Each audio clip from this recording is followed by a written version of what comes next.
Les étoiles, c'est un conte théâtral, poétique et métaphysique. Ça raconte l'histoire d'un jeune homme qui s'appelle Ezra et qui, au début de la pièce, perd sa maman. Comme tous les contes, ça commence par la mort de la mère. Et Ezra, qu'on considère comme un poète, doit dire l'éloge funèbre.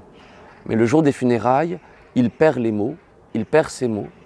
Il y a alors une terrible inondation, tout le village est recouvert comme un lac de chagrin, avec le sommet des maisons comme des îlots sur ce lac.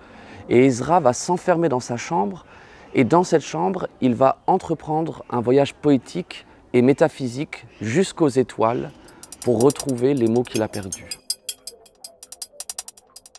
Alors Ezra, il entreprend un voyage sur son radeau-lit, accompagné de deux personnages qui sont les deux marionnettes de son enfance. Des marionnettes de bave et de papier. Une marionnette qui s'appelle Coaguntatapapo et qui est une sorte de déesse de la mer qu'il a inventée, et une autre marionnette qui est Dionysos, le dieu du théâtre. Et avec ces deux marionnettes de l'enfance, il va traverser les espaces et traverser les temps.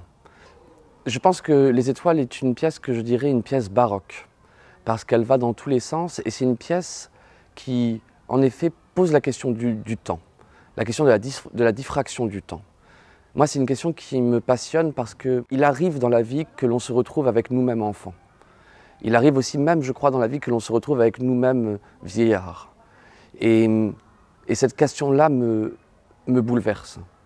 Et quand je me suis lancé dans l'écriture des étoiles, c'était dans ma maison d'enfance, au bord de la mer, là où j'avais passé une grande partie de mon enfance. Et je me souviens que j'avais la sensation, pendant un mois d'écriture, enfermé dans une maison, au bout d'un moment, d'être avec moi-même, petit Simon de 6 ans. C'est une pièce qui vient tisser deux mondes.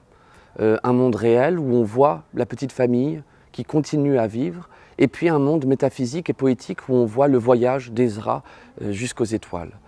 Pour pouvoir montrer ce monde onirique, c'est comme une petite boîte à musique.